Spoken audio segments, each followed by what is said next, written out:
Operating system total 4 तरीके का होता है। पहले को कहते हैं बैच ऑपरेटिंग सिस्टम, दूसरा है आपका टाइम शेयरिंग ऑपरेटिंग सिस्टम, तीसरा है रियल टाइम ऑपरेटिंग सिस्टम और चौथा है डिस्ट्रीब्यूटेड ऑपरेटिंग सिस्टम। बारी बारी से अगर हम इसको समझते हैं तो बैच ऑपरेटिंग सिस्टम के अंदर में यूजर और कंप्यूटर के बीच में सीधा इंटरकनेक्शन नहीं होता है।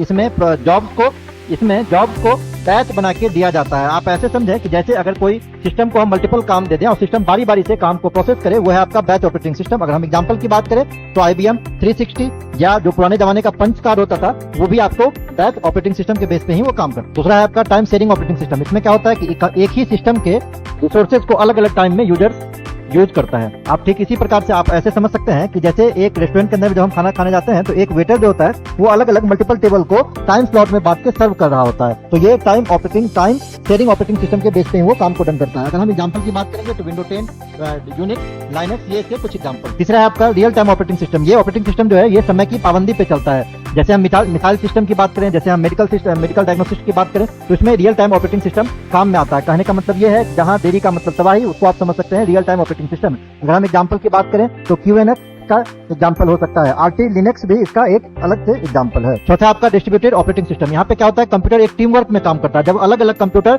एक सिंगल यूनिट की तरह जुड़ के एक साथ जब काम करता है तो उसको हम लोग डिस्ट्रीब्यूटेड ऑपरेटिंग सिस्टम के नाम से जानते हैं। लोकस, एमोविया, ये इसके कुछ एग्जांपल्स हैं।